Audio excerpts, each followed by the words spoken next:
벌써 금요일입니다. 여러분 한 주 동안 이 지긋지긋한 더위를 견디시느라 정말 수고들 많이 하셨습니다. 주말에도 좀 굉장히 덥다고 하는데요. 어쨌든 금요일은 금요일이니까요. 하지만 오늘도 오늘 하루를 여러분께 말끔히 정리해 드리겠습니다. 자, 오늘도 스튜디오에 네 분 나와 계신데요. 부산카톨릭대학교 차재원 교수, 데일리안 이종근 편집국장, 중앙일보 기자 출신이시죠. 양지열 변호사, 한국범죄학연구소 연구위원이신 김복준 박사님 네 분 나와 계십니다. 네. 안녕하십니까? 자, 조금 전에 이제 화면 인천 상륙 작전인데 이게 400만을 좀 넘게 지금 돌파를 하고 있는 것 같더라고요. 그런데 지금 리암 니슨 바로 여기 뒤에 계신 분이죠? 예, 리암 니슨이 가장 인상적인, 리암 니슨이가 메가더로 나오거든요, 이분이. 근데 가장 인상적이었던 장면, 바로 이 장면을 꼽았습니다. 화면 잠깐 보시죠.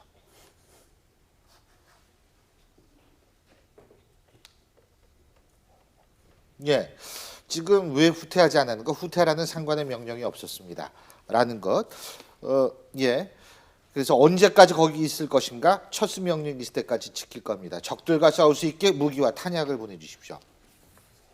바로 이 장면을 메가더 역할을 했던 리암 니슨이 가장 인상 깊게 꼽은 장면이었는데 이게 실화죠, 그죠? 실제로 메가더 장군이 지금 있었을 때 한국 전쟁에 와서 그러니까 그때니까 이남하고 이북이라고 불렀지 않습니까? 한국에 본격적으로 참전할지 말지를 망설이면서 전쟁터를 이렇게 쭉 시찰을 하는데 지금 그림에 왔어서도 굉장히 상징적으로 굉장히 큰 그 미국의 사령관이 참호를 받는데 정말 얼마나 힘든 상황인데 한 사흘째 굶고 있는 소년병의 참호를 혼자 지키고 있는 걸 보고 내려서 물어봤다니까 너 지금 좀 전에 나온 대사 있지 않습니까? 언제까지 거기 있을 거냐 그랬더니 끝까지 후퇴 명령이 없으니 끝까지 있을 거다. 원하는 게 뭐냐? 그랬을 때 싸울 수 있게 무기를 달라. 그게 실제 장면이었고 저게 정말로 모티브가 돼서 실제 영화에서뿐만 아니라 메가더 장군도 참전을 결심하게 된 계기 중에 하나였다고 합니다. 사실 메가더 장군이 저때 저 전선을 방문한 날이 6월 29일입니다. 6월 29일이었고 6월 25일 날 전쟁이 나고 6월 28일 날 전쟁이 한강 인도교가 끊기지 않습니까? 그러면서 한강 인도교를 우리 국군이 끊고 오면서 이 한강을 방어선으로 해서 북한군을 저지하려는 그런 상황이었거든요. 그 당시에 그때 미국이 메가더 장군이 그 동경에 있는 이 극동사령관으로 있었는데 비행기를 타고 수원으로 날라옵니다. 수원에서 날라와서 비행장에서 이승만 당시 대통령을 잠시 만나죠. 거기서 이제 지상군 파병 요청을 받는데 아직 결심이 서질 안 했죠. 그래서 본인이 직접 한번 그 전선을 가본다고 해서 갔을 때 그 한강 방어선에서 만난 그 병사와의 문답입니다. 이 문답의 내용은 정일근 전 국무총리의 회고록에 나오는 이야기거든요. 그래서 지금 그걸 만나고 간 뒤에 상당히 감흥을 받아서 이 메가더 장군이 미 국방부에다가 전문을 보낸다는 거 아닙니까? 미 지상군을 투입해야 되겠다. 그래서 바로 그 다음 날 이 미 백악관에서 결정을 내려서 그러면 당신 희화에 있는 지상군을 보내라. 그래서 당시 일본에 주둔하고 있던 2개 보병사단을 먼저 한국으로 보냅니다. 그렇기 때문에 상당히 우리 입장에서 보면 미국이 지상군을 참전하는 데 대해서 상당한 역할을 한 나름대로의 그 계기가 됐다고 할 수 있는 거죠. 바로 지금 나오는데 신동수 일병 지금 화면에 나왔었죠. 신동수 일병이 그 실존 인물이셨고요. 조금 전에 백골사단 얘기가 나옵니다. 근데 백골사단이 왜 갑자기 등장하냐면 이 신동수 일병이 소속했던 부대가 바로 백골사단 18년대 1대대 3중대 소속이었기 때문에 지금 이제 화면에 백골사단 얘기가 나왔는데 이게 참 좀 드라마틱해요, 진짜. 교수님 좀 전에 말씀하셨듯이 이 스토리는 정일권 장군의 회고록에 담겨 있습니다. 이 회고록에는 메가더 장군과 관련한 굉장히 많은 이야기들이 담겨 있는데요. 사실상 이 신동수 일병이 실존 인물이냐를 놓고 많은 이야기들이 있었습니다. 이게 너무 전쟁을 미화한 부분들이 있는 거 아니야? 특히 메가더 장군을 미화한 부분들이 뭐 고우투게더부터 해서 뭐 이렇게 해서 그 좌파 진보 쪽에서 미화한 부분들은 다 허구 없다 뭐 이런 어떤 비난도 좀 있었거든요. 그런데 실존 인물이 밝혀진 게 2006년도 조선일보가 이 신동수 일병을 찾아내서 인터뷰를 합니다. 그리고 실제로 신동수 일병이 자기가 만났던 메가더의 모습을 그 인터뷰에서 밝혀냄으로써 아 이것이 실제로 메가더 장군이 그 6월 29일 날 이 신동주 일병을 발견하고 있었던 일화구나라는 것이 증명이 되죠. 아니 저는 뭐 미화가 뭐고 간에 메가더 같은 경우에는 실제로 일본에 있어서의 사실 통수권자나 마찬가지였잖아요. 그 정도의 사람이 전쟁이 터졌을 때 최전선에 전쟁 터지자마자 거기를 갔다는 사실이 좀 굉장히 대단하다는 생각이 들어요. 물론 이제 장군이니까 뭐 당연히 가야지 이렇게 생각하시는 분도 있는데 뭐 꼭 당연한 건 아닐 수도 있고. 그런데 뭐, 그 이분은 장군으로서 어떤 그런 그걸 살펴보기 위한 어떤 기본은 돼 있는 분 같고요. 네. 이제 궁극적으로 보니까 이거 같습니다. 스스로 자기 나라를 지키고자 하는 의지가 있는 그 민족이냐. 우리가 이 사람들을 위해서 투자하고 이 사람들을 위해서 가서 열심히 싸워줄 이런 어떤 가치가 있는 것이냐 하는 정도로 좀 살펴본 것 같고요. 아시다시피 뭐 물론 뭐 베트남 꼭 얘기 이거하고 좀 대비가 되더라고요.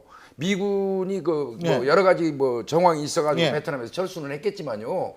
베트남은 스스로 지키고자 하는 의지가 없어서 미군이 철수했다 이런 말도 있지 않습니까? 저는 뭐 어쨌든 제가 그러니까 전 메가더가 아닌데 제가 장군한테 안 갔어요. 예, 근데 어쨌든 자 이 신동수 씨의 부인은 아직 이 신동주 씨 돌아가셨다 그러더라고요. 그죠? 근데 이게 말씀하신 것처럼 신동주 이제 고인이 된 신동주 그때 당시 일병이 신동수. 실수 일병이 실존 인물인지 아닌지를 이번에 확실하게 증명을 해주신 게 사모님께서 지금까지 살아계셔서 그러세요. 영화를 보신 겁니다. 영화를 보시고 사실은 살아생전에도 남편으로부터 그때 당시 얘기를 참 많이 들으셨다고 지금 전에 우리가 다 나눈 얘기에 슬쩍 그분이 들으셨고 영화를 보시면서 저기에 저렇게 까만 런닝옷 입고 삐쩍 마른 그 사내 아이가 우리 남편 모습을 저렇게 묘사를 해준 거냐 너무 감격 있게 보셨고 다만 우리 남편이 나오는 게 조금 더 길었으면 좋았을 텐데 라고 하시면서 나중에 살아서 같이 봤었으면 이거 혹시 끝나고 나오셔서 굉장히 감동적이셔서 혹시 이 영화 비디오 만들어가지고 나 좀 줄 수 없겠냐 이런 요청까지 또 하셨다고 하네요. 그러니까 정말 실화라는 게 증명이 된 거죠. 비디오라는 얘기가 들었을 때 제 가슴이 찡했던 게 뭐냐면 이분이 일단 연세가 있어요. 요새는 다운 받아 보세요. 뭐 이런 식으로 얘기했죠. 파일을 주십시오. 이래요. 네, 그런데 더 기가 막힌 건 이정재 배우 이번에 배우 이정재 씨가 직접 갔죠. 비디오 요즘 구하기도 힘든데 시골에는 있어요. 그런가요? 예. 그 비디오 테이프 레코더하고 이 영화 비디오를 직접 두할순 여사, 그러니까 이 신동수 일병의 사모님이 두할순 여사한테 전달을 해서 두할순 여사가 아주 감격했다는 후문입니다. 근데 이제 우리가 이 얘기를 시작했던 이유가 뭐였냐면 바로 메가더 역을 했던 리암 니슨. 사실 이분이 참 메가더랑 진짜로 비슷한데 비슷해요. 뭐 하도 테이큰 시리즈를 보다 보니까 갑자기 이분을 보면 혹시 딸을 구하러 한국에 왔나 뭐 이런 생각도 들 수가 있죠. 네. 근데 이 리암 니슨이 이 두할순 여사라고 그러셨나요? 두월순 여사. 두월순. 네. 두 여사한테 직접적인 감사의 메시지를 전달했다고 그러죠? 예? 예, 이메일을 보냈는데 이 사실 그 메가더 장군과 아까 그 신동수 일병과의 이 감동적인 실화를 보고 본인이 이 영화에 출연하게 된 계기가 됐다. 그러면서 그때 이 감동이 자기는 아주 오래까지 간직할 것 같다. 그런 이야기를 들려줘서 고맙다. 그런 이야기를 하면서 아마 지금 이제 감사의 뜻을 그 이메일에 담아서 보냈던 것 같습니다. 사실 이 메가더 그러니까 인천 상륙 작전에 메가더 장군이 나오는 장면이 한 6장면 정도 됩니다.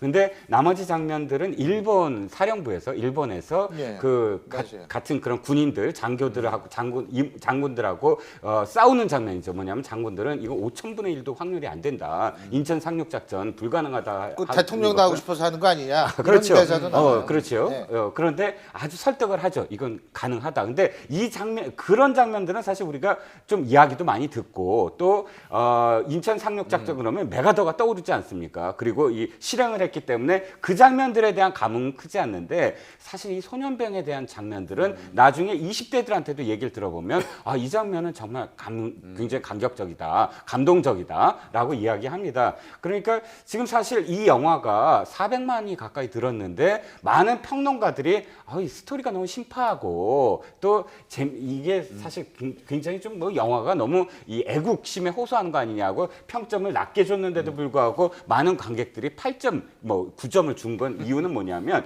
20대들도 많이 갔다는 얘기죠. 20대들도 많이 간 게 아니고 지금까지 그런지 모르겠습니다만 300만을 돌파했을 당시 가장 많은 관객 숫자가 20대였어요. 네. 그러니까 그 왜 20대가 갔냐? 나머지 40대, 50대는 스토리를 좀 알잖아요. 인천 상륙작전. 근데 바로 그 점이죠. 그러니까 메가더가 주인공이 아니고 실제로 인천 상륙작전 거대한 이 전투가 주인공이 아니라 그 전에 소년병 같은 이야기 또 그 전에 첩보대 엑스레이 작전. 이런 이름 모를 그런 이 우리나라의 그런 사람들이 군인들이 가서 어떤 작전을 펼쳤기 때문에 인천 상륙작전이 성공을 했구나. 그 이야기를 실화의 이야기를 처음으로 20대들이 알게 된 거거든요. 그 스토리의 힘이 실화의 힘이 바로 그렇죠. 그렇게 많이 달려가게 만든 원동력이 아닌가 싶습니다. 맞습니다.